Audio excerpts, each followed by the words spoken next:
I'm going to do is hand you over to the very capable hands of Lisa Brook, who is chairing this session. Thanks, Eleanor. Can you hear me okay? Closer. Hi. I'm your chair for this next session, Expanding Cinema Realities. I'm Lisa Brook, for those of you who don't know me. My pronouns are she, her.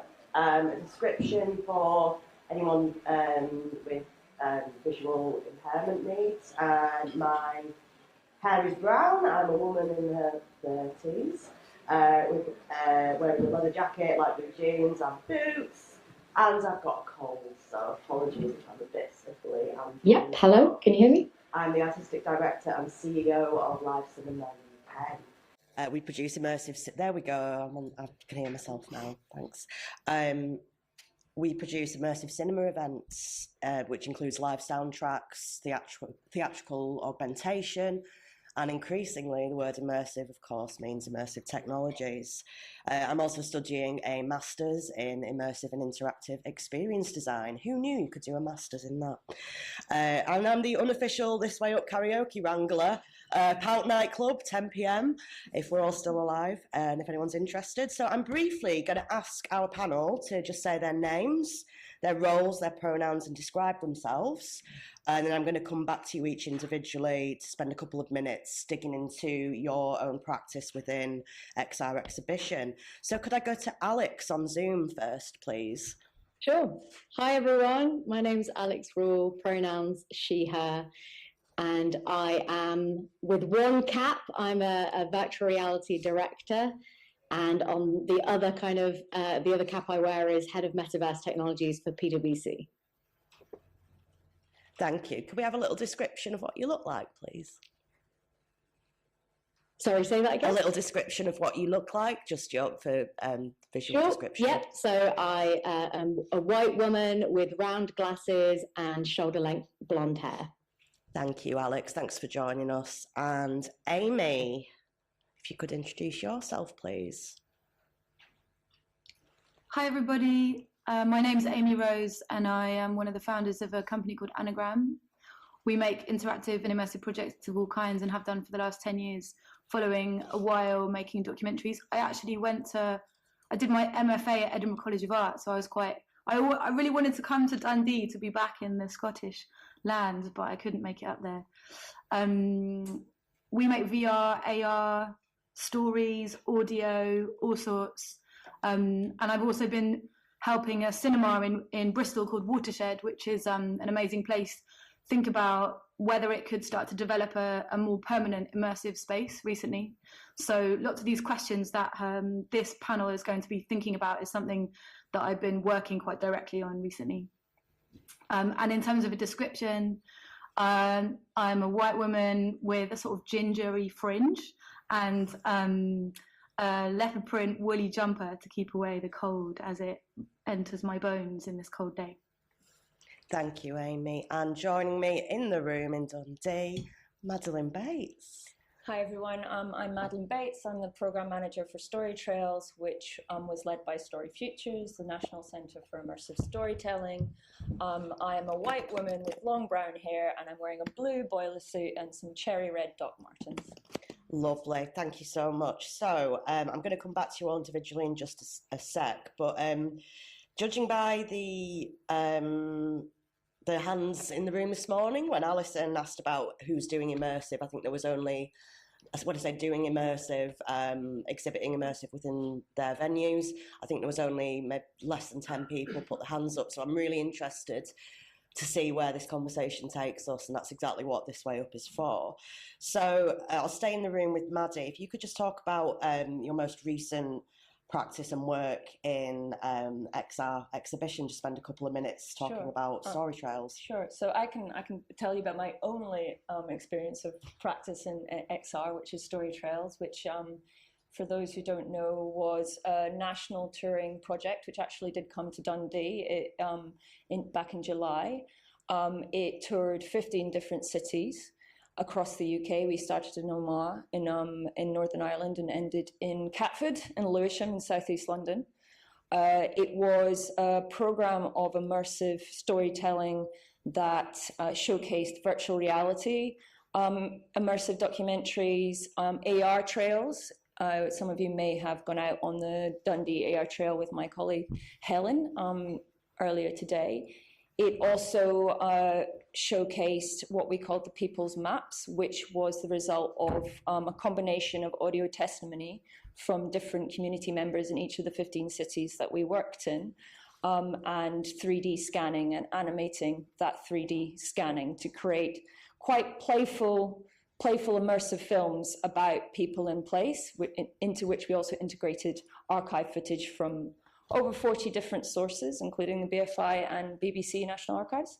So one of the key elements of the project was to democratize immersive technology. That was the kind of core mission, and that was following from David Olashoga, who was our creative director, the broadcaster and historian, his call to action to diversify the creative industries and not, I guess, replicate the same sins of the broadcast and earlier traditional screen industries in not being inclusive. And one of the ways we tried to do that was by recruiting diverse creatives across each of the places that we worked in, and also working, very importantly, with libraries. So we showcased all the works within libraries. So it was about exposing new audiences and underserved audiences who might already make use of the libraries or were new to libraries to experience tech that they wouldn't normally associate with those spaces. And a really important part of the project, not only the live portion that we carried out over the summer, but also the legacy work that we're doing with libraries, because we've donated kit to them and they are actively using that now as part of community workshops that they're running in different ways across those 15 cities. Thanks so much, Maddie. I'm going to go in reverse order and come to Amy next. Could we have a quick intro to your XR practice at Anagram, please? They can't hear you. Yeah, I'm not sure. Amy? Sorry, the sound... That's all right, I'll sit closer. Could you give us a quick intro to your immersive experience at Anagram, please? Yeah. Sorry everyone, the sound is really mangled for us. So yeah, just really clear on the questions, please. So I co-founded a company, it will be our 10th birthday in April, called Anagram. And we set out to explore how we might use the body really in storytelling. And at the time, VR wasn't in the state that it is now. It wasn't as accessible in terms of making or presenting. So really what we were interested in as filmmakers was how can we use different tools and how can we kind of put the body into motion when somebody is participating in a piece of work? And what might that change about the audience's experience of that story? We made a piece, the first thing we made was called Door into the Dark, and it was kind of a bit of a dream. It was Minor Maze, we just sort of dreamt it up and we tried to make it work, and then very surprisingly for us, it ended up doing really well, and it kind of started us on this journey of exploring these different forms of storytelling.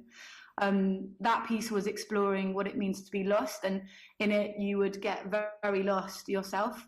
You would be blindfolded and sort of led and allowed to explore this giant dark space full of different tactile things, and at the same time you would listen to an audio documentary involving different real documentary stories and a narrator kind of guiding your pathway.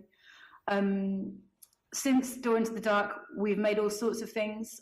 We've made audio walks for museums. We've made installations like a kind of border guard from the future that uses facial recognition technology to put you through a kind of series of tests to determine whether you're trustworthy or not.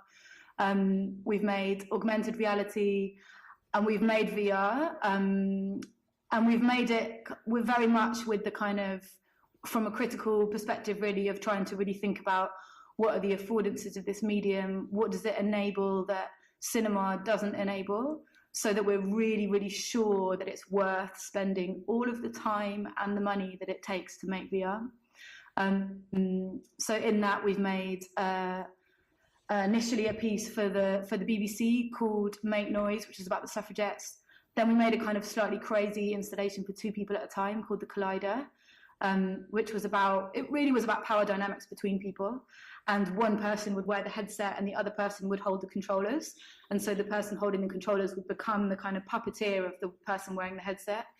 So we were really kind of like trying to take apart what this hardware does and all the things you could play with it, like how you could play with it. And then we made a piece called Goliath, which has done really well, and maybe some of you have actually seen it. That would be exciting. And that's about, it's a documentary, and it's the story of a man who has a diagnosis of schizophrenia. And it just tells his story really. And interesting about him is that he found a lot of solace and sanctuary in online gaming. And he sort of found a world that accepted him in a way that he didn't really experience in his life normally. And so as you like experience his story, you start to play some of those games alongside him, and that playability is something that VR does really well. And so it's kind of trying to like really make the most of the medium and tell the story in the most appropriate way. So that's Anagram. And then in terms of immersive exhibition, which I think is something that is so relevant for cinemas now, and thinking about, you know, the context in which we speak, Watershed is a really beautiful cinema in the centre of Bristol, and it also has something called the Pervasive Media Studio, which is a shared space inhabited by many people, from producers to academics to creative technologists. And they've been going for, maybe 20 years, maybe 15 years. But it means that Watershed has this kind of heart that's very innovative and very experimental. And so it puts it in quite a good place to start to experiment with immersive exhibition. And over the next year, if any of you are able to come down to Bristol or you live nearby, there will be some new experiments in what immersive exhibition could be like there. And I guess how to do it well, like learning from all of the challenges that many people who work in this industry have had over the last 10 years. Thank you so much, Amy. And we'll come on to that, because one of my questions is going to be around best practice and challenges for cinemas, because it's very easy to create a bad VR exhibition experience, I think, and we're still learning every day about how to make it good. Before I get on to those questions, last but not least, Alex, could you please talk about some of your work as a VR creator, please? Sure. I mean, it's fascinating. I find it fascinating, like learning about people's journey into this kind of wild west of immersive kind of technology, especially that intersection between creativity and technology. So it's really interesting to hear even both of your kind of backstories a little bit. So mine's slightly different. I think I accidentally kind of stumbled into this world. I feel like I've always been someone absolutely obsessed with storytelling. Don't think that's particularly unique. I think all of us are as humans, right? We use stories to connect. But I had this really distinct kind of memory, flashback to like 2015, when I was still working as a television producer. And I tried on a VR headset for the first time. And it was the most simple experience. There was nothing really boundary pushing about the thing that I witnessed. It was just the kind of trivial nature of feeling truly present in a place that was completely constructed virtually. That for me was this light bulb moment of, wow, we are now reaching the tipping point in which technology is getting so good, we can trick the human brain into kind of believing what it's seeing. And that is going to harness such huge power when it comes to creative works and particularly storytelling and filmmaking. So from that very day, I literally spent my whole kind of like career from then just like wanting to learn everything about it, from those early days of learning how to use a 360 camera rig and kind of bringing friends together to make these little immersive films, and realizing that I was absolutely terrible at it because, you know, I was trying to treat the camera like a camera rather than a person, which actually it turns out, you know, when you're creating VR, especially if you're filming it with a camera, you need to think about that camera as someone's head. And just even thinking and having conversations with people around the changing kind of language in which we were using to create these pieces really got me excited about where this industry could go. And so throughout my career, I kind of dabbled in a bit of everything, from creating projects. So I mean, like I kind of mentioned when I introduced myself, I would primarily put myself in the category of a director, just purely because I like to kind of bring stories to life through the medium of VR. But so much more than that, my career has been about figuring out what audiences want, what they like in this technology, what are the current barriers and challenges that are kind of, you know, are in the way for us to get this to more audiences. I mean, it's kind of like a common known thing amongst immersive creators that you kind of have to pick scale or immersion, and never the two shall meet, you know, because the technology is still immature, and it's fascinating to watch kind of other creators on that journey as well as myself. So, you know, from the very early days of doing just simple 360 films, all the way through to my latest piece, Rock, Paper, Scissor, which was the first BFI Network funded VR piece, thanks to Film Hub Midlands. And that piece, you're using your own hands to physically play the game Rock, Paper, Scissors against the other character to drive the narrative. And so only now do I feel like, after kind of, you know, 7 years in the industry, that I'm really getting a grasp on like where that beautiful intersection is of getting as many people to experience it as possible, whilst also, you know, using the kind of the key benefits of the technology, which is kind of, you know, interactivity, immersion, presence. And so that brings me to kind of, you know, again, like the other side of my kind of career with PwC, who are, you know, one of the biggest global professional services firms in the world. People say to me, that's so funny that in 1 week you were, you know, in Venice Film Festival with your piece, and then the next week you're rocking up in the massive Tower Bridge office of, you know, 20,000 people or so that work in PwC.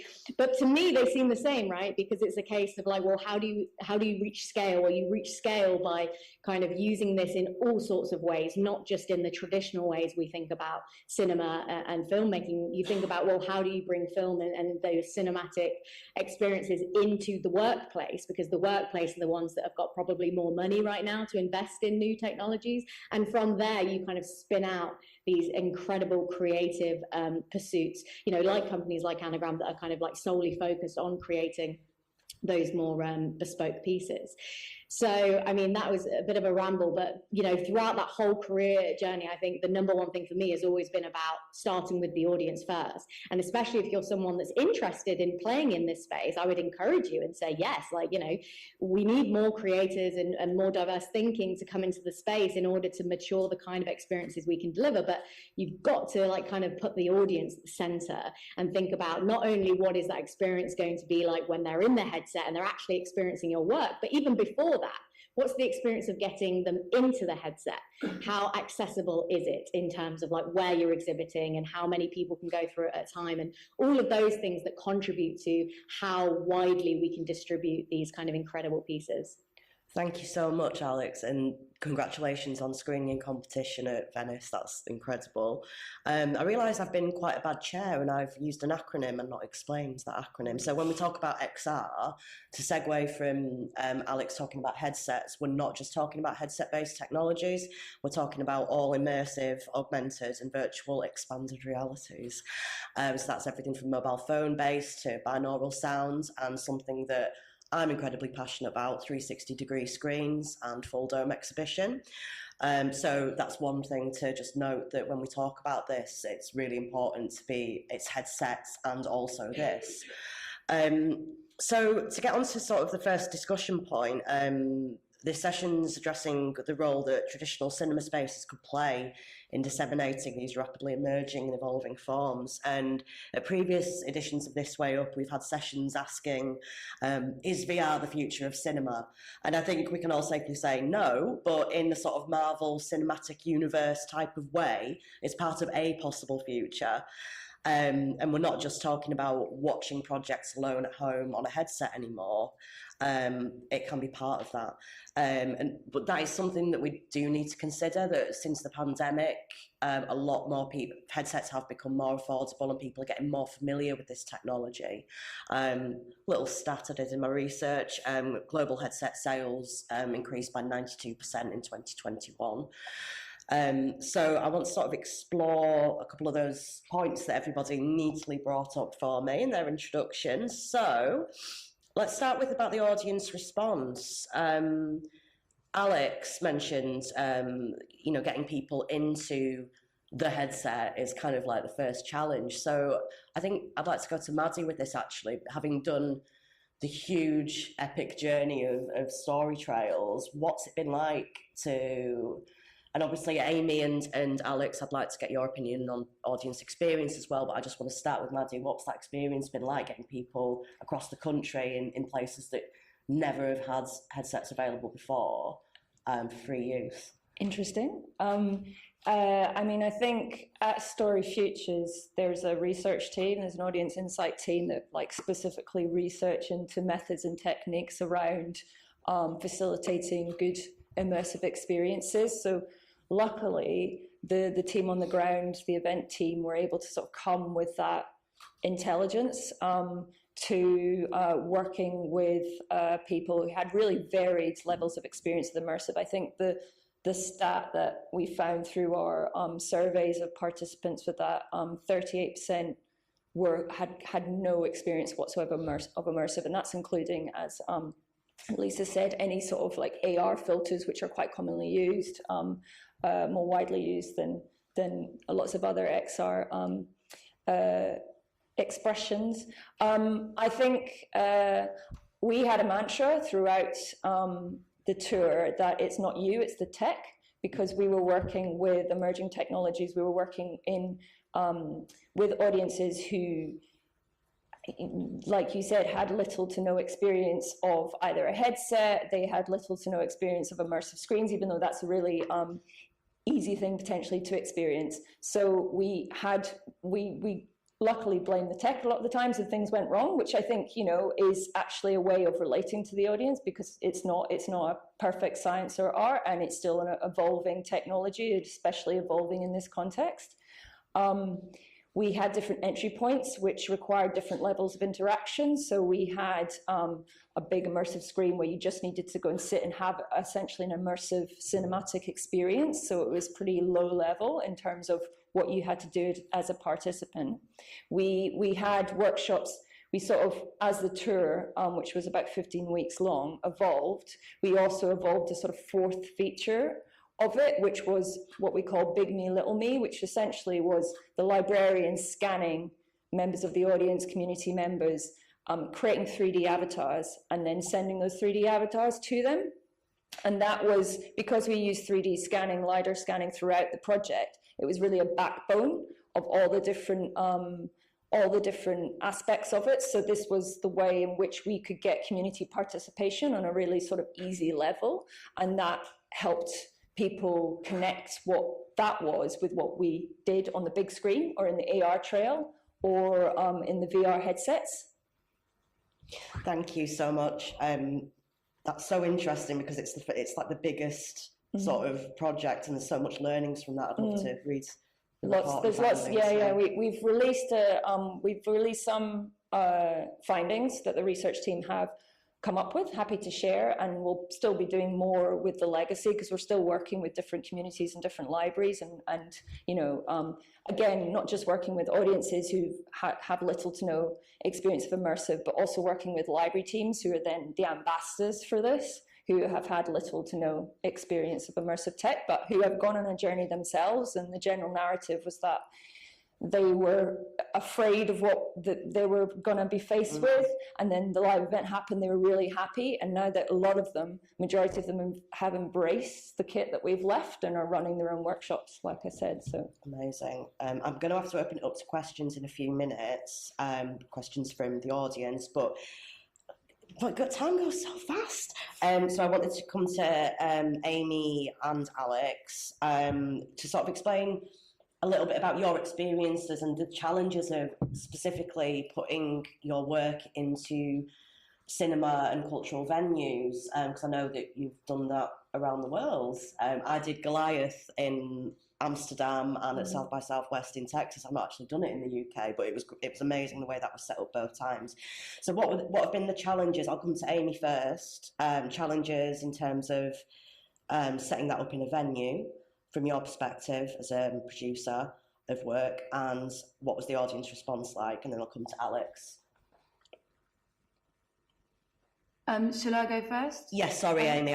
Amy first, please. So I actually only heard the first part of the question, which was what are the challenges? So the audience experience and the challenges of being taking your work into a venue. The challenge is taking it to the venue. Thanks. Well, what are the challenges? I mean, there's really quite a few. How long have you got? Yeah, about 5 minutes. The sort of number one issue is really around the fact that this is a new form of experience, and new forms of experience demand new kinds of rituals of engagement. They demand like a different way of thinking through what does it mean to book this ticket, to understand what I'm about to do, to like put on the headset. There's just so many elements of the experience design that is a kind of shared responsibility between the artist and the venue, around making somebody feel comfortable, making sure they understand what they're going to do, making sure that they understand the hardware and like feel kind of at home with it enough that they're kind of, you know, that it's a smooth experience and they're not kind of waggling it around on their head too much and being a bit like, what is this thing? So I think, and the thing about cinemas is that they're like beautifully set up to show films, and they've had 100 years or more of learning how to do that really well. And actually, like, nobody has that kind of experience. And very much for us, as we've made all sorts of different kinds of work, you know, Goliath is like the culmination really of that stands on the shoulders of many other experiences of showing work in that kind of setting, where as the artist we've really had to take responsibility for sometimes for even like the booking system, because the cinema or the festival really didn't have the infrastructure to really adequately support it in the way that it needed to be supported, so that the audience would really understand what was going on. And so if you go to kind of industry roundtables now between, you know, people that run venues, festival curators, artists, you know, people say like ticketing is the problem, or like staffing is the problem. There are just many different things that need to be trialed and need to be iterated and experimented with. But one thing that we've kind of learned to do really as makers is to try and integrate that moment of acclimatization for the audience into the experience itself, so that the beginning really gives people a chance to land and to let go of, you know, other things that have been preoccupying them, and to become able to receive, or to become able to engage. And I just would never assume that audiences are able to do that like straight off the bat when they put on a headset, because it's such a complicated thing to do that you really have to hold people by the hand and lead them along that pathway. And because venues and festivals are still in their early like toddler steps of how to present the work very well, the work itself also has to do some of that. Like, it has to kind of take responsibility for some of that engagement. And it's really clear when pieces don't do that. I would say that they move too fast at the beginning, or they demand too much, or they assume too much from the audience in terms of, oh, like, go here, do this, like, and be very quick. And actually, a lot of, like, for me, really good work is really about pacing in that way, that it really allows someone to slow down, to kind of engage, and then go, oh, I'm really doing this thing, isn't it weird? And just to be honest about that, I suppose. Thanks, Amy. I'm so sorry to cut you off. Experience, I think one thing that we've always tried to do is speak to people about what they're doing, and acknowledge to people that what they're doing is a bit weird. That sounds kind of I don't know, maybe a bit obtuse, but what I'm trying to say is that that it's a new thing, it's a new ritual. It demands new kinds of metaphors. It demands new kinds of instructions, and like we all need to spend time on getting those right for people, and they're not right yet. That there's very few like situations that I've seen where people feel very comfortable enough to really kind of both engage and critique and feel comfortable about critiquing. Yeah, Thanks, that's Amy. some challenges. Amy, can you hear me? I don't know whether Amy can hear. Slowly, and then I have a better chance. Okay, sorry to cut you off. I just know we've got loads of questions coming through. So I'm going to go to Slido now. And could we, Alex, I'm sorry that you've not had a chance to respond to that, but could we have a Slido question that might be good for Alex to respond to, please? Yeah. Just while the slide is coming up, I was literally just going to make the comment that I remember someone saying to me very early on in my VR journey, you know, working in VR as a filmmaker is a bit like needing to be the projector kind of technician in a cinema and the filmmaker all at the same time. You know, imagine trying to teach someone how to use a film projector before they can watch a film in the cinema. That's where we are with this technology. It's really quite fascinating. That's a great metaphor for it, Alex. Question from Slido, which is, I think, quite a good one, which is how realistic is it to scale up the technology to provide regular program of VR in a venue? Is there even the film product available? Yeah, it's a good question. I mean, this is the thing, right? Like this conversation is evolving practically month to month because every single month there's new revelations in this type of hardware that's coming out. You know, there's long been rumored an Apple headset that's going to be released, and you can, you know, bet that if Apple come into the game, that's going to completely change the conversation around scalability for projects, because especially, you know, the fact that I'm imagining it will be powered by an iPhone. If the majority of your workforce already have an iPhone that work at the cinema, or if you've got devices that you're using for programming and things anyway, then that just turns into the kind of device that you power some of the VR exhibitions. But in terms of right now, I think the thing is the headsets aren't so expensive that the hardware is the main challenge. You know, you've got pretty decent headsets in something like the Quest 2, which is like, to my knowledge, about £400 or something. So it's not exactly the most expensive thing. It's to Amy's point, it's more about the kind of the people that you need on hand to be able to do that kind of onboarding, and then to be there to make sure that that person is comfortable when they're actually in the experience, and then if something goes wrong, because essentially it is a totally new way of interacting with technology. So in terms of how scalable is it right now, I mean, like I say, I just got back from Venice Film Festival, and the way that they put on the exhibition is absolutely outstanding. You know, you've got one person that literally looks after each project. They have it all kind of curated in a way. I mean, I can't remember exactly what the number was, but there was well over 30 projects showing at Venice, I think, and they managed to get, you know, lots and lots of people through the exhibition because of all that careful planning and the amount of resource available to be able to make that happen. If you're going to then scale that down to like independent like venues, like cinemas, I mean, I flash back to 2018 when I kind of curated and facilitated a VR pop-up for the BFI in Leicester. And we were able to get kind of, you know, maybe 30 people through a VR experience per night with 2 of us. So realistically, I mean, you know, as long as you've got the content that works on these more standalone headsets, like it can be slightly more scalable than it even was, you know, just like a year prior to that, where it was like you needed a PC for every single VR headset that you were powering. And again, I think there was a comment, I think earlier around like, you know, is VR the future of cinema? No, it's not the future of cinema. It's a future format in which will be its own thing, and also is a complementary kind of experience to cinema. I think about, you know, music. Travis Scott in Fortnite, 12.5 million concurrent visitors.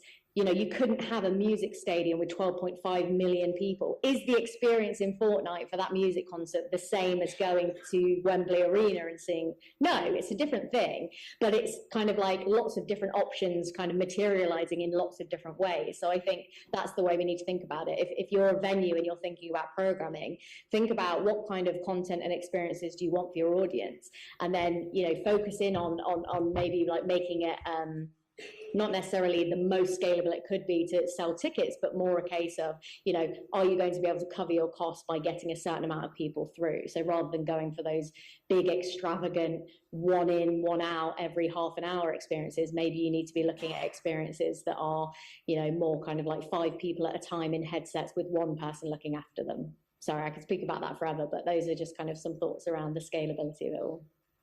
Thank you. Next, most popular question on Slido, which is how do you monetize these experiences? That's obviously a lot really of these nice. things are funded. So how would a small organization monetize this experience? Does anyone want to take that first? Can you repeat the question, please? Yeah, how do you monetize these experiences? You want to answer that, Amy?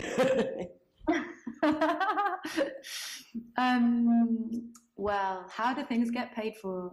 I mean, so I actually have some good examples if everyone's struggling.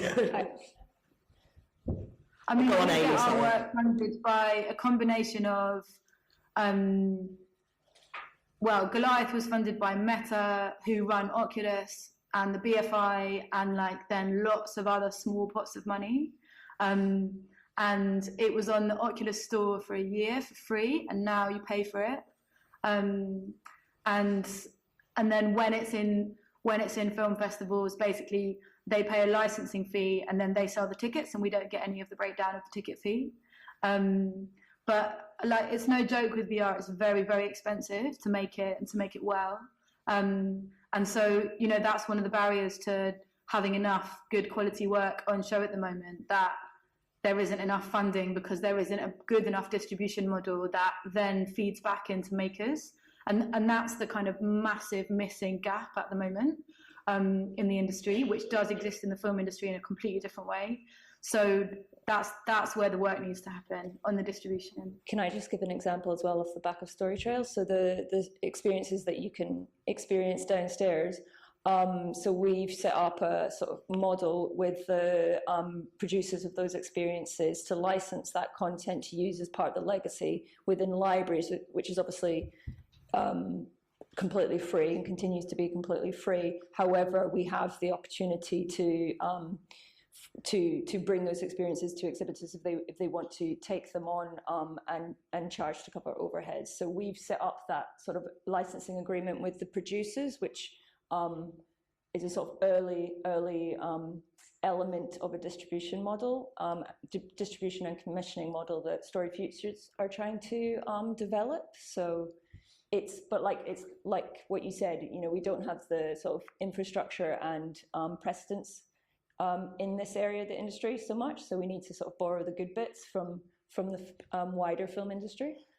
I think, can I just really, really quickly pick up on this, because I think it is important to realise that we're just at the stage now where audiences are starting to be willing to pay for this kind of experience. I don't think, there's been some really good trials like the Limina Cinema in Bristol, with some really good data coming out of that about what people are prepared to pay as an audience member. But some good examples are Centrefille in Montreal, which is incredible. They have about 5 or 6 experiences at any one time, and it's always full, and there's always people in there paying, I think it's like 20 Canadian dollars to go in for an hour. And there's 2 VR distributors, both based out of France, Diversion Cinema and I think Altia VR, who are distributing content and have a business model just at VR cinemas around the world. So we are just at the tip of this. People are seeing the value of going to a curated experience of virtual reality projects in a venue. Do we have time for another question? I think we do. I think we can squeeze in one more, which is quite there's a couple that are along similar lines, which I think would be good to hear. Is can VR really become a meaningful collective experience, which is comparable to being in a cinema audience? VR is by nature a solitary experience which purposefully and creatively divorces you from here and now.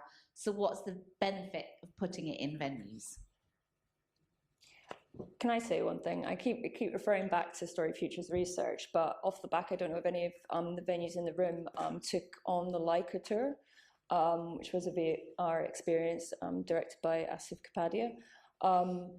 The audience research we did with that tour found that actually a large proportion of the audiences found immersive or VR specifically in that experience to be quite a social activity, because it was presented in venues, obviously. So even though individually, and it obviously was presented at quite an interesting time because it was mid-pandemic and there was perhaps a heightened interest in having an individual experience in a way, or being more physically distanced from other people. But there wasn't any data out of that to suggest that it reduced the sort of collective nature of the experience. People were able to talk about it afterwards, and it goes back to the onboarding, offboarding elements of VR and how important they are to incorporate them into the overall experience so people have the opportunity to talk about it afterwards. I think creators are also building in collectivity into the projects now. So In Pursuit of Repetitive Beats, that was mentioned this morning, which is BFI funded, is absolutely incredible. And I don't want to give any spoilers to anyone that's not seen it yet, but you feel very much part of the people who are physically in the room with you. And it's really clever how that's done. Have we got time for another comment, or do we need to wrap up? Is there any other comments on that? I'll just quickly add to the fact that, I mean, this isn't specific to a piece that I've created, but we've done loads of stuff, like in my kind of more corporate hat, where we've done tons of huge remote collaboration pieces where we've had literally hundreds of people in headsets at the same time.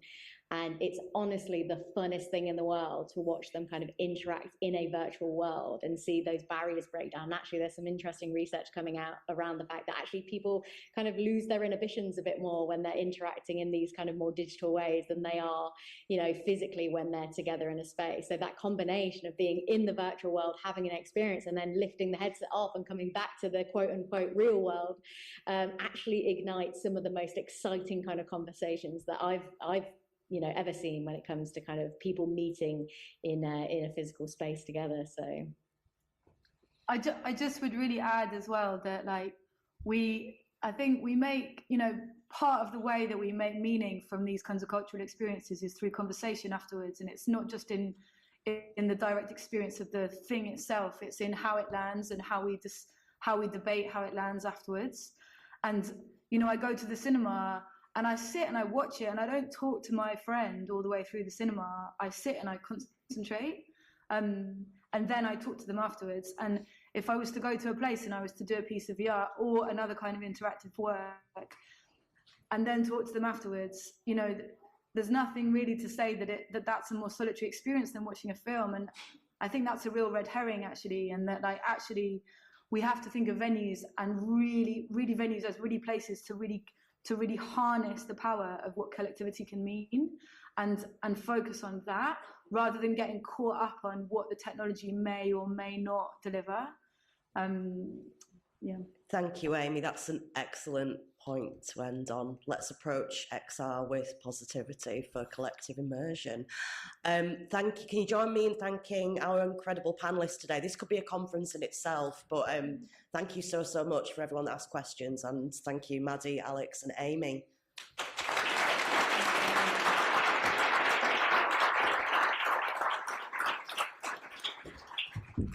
Thank you. Just to remind you as well, you can experience some wonderful stuff here, AR guided tours, and downstairs in the space, some story trails. So please do, when you've got a bit of time, maybe in this 10-minute break, who knows, go and check that out. So we do have a 10-minute break now, comfort break. So go and get yourself a hot drink or a cold drink, or just 4 minutes of air, and then come back here for 4:05 for genre defying and redefining.